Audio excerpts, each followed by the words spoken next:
ম্যাচটা কমপ্লিট করে আমরা কলকাতা লিগ সম্পূর্ণ করি। আপনারা জানেন যে সন্তোষ ট্রফির জন্য লিগের 2টো ম্যাচ বন্ধ রাখতে হয়েছিল, কারণ প্রচুর প্লেয়ার আমাদের সন্তোষ ট্রফি টিমে ছিল, এই অবস্থায় খেলানো সম্ভব ছিল না। এখন সন্তোষ ট্রফি হয়ে গেছে, তারা ফিরে এসেছে, প্লেয়াররাও সবাই মোটামুটি ফিট আছে, কোনো অসুবিধা নেই, আমরা শিগগিরই ম্যাচ খেলাতে। ভবানীপুরকে কি খেলার ব্যাপারে কোনো রিকোয়েস্ট করবেন? ওরা তো চিঠি দিয়ে জানিয়ে দিয়েছিল একটা ম্যাচ খুব ভাইটাল আছে, জানিয়ে দিয়েছে, তারপরে এতদিন হয়ে গেছে, আমার মনে হয় না আলাদা করে রিকোয়েস্ট করে কিছু। জানুয়ারি মাসের মধ্যে কি কলকাতা লিগ সমাপ্ত হবে?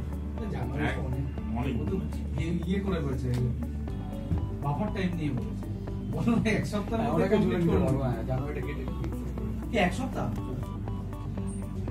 একই উত্তর প্রতিবার হচ্ছে, তারপরে বলবে সোমবার, মঙ্গলবার, বুধবার। 26শে জানুয়ারির আগে ও আস্তে আস্তে আসছে, প্রথমে মাসে ছিল, এবার সপ্তাহে এসেছে, এরপরে দিনে চলে। মধ্যম মেধার সাংবাদিক, মধ্যম মেধা, সেই জন্য আমি জিজ্ঞাসা করে নিলাম 7 দিনের মধ্যে। চলো চলো চলো চলো।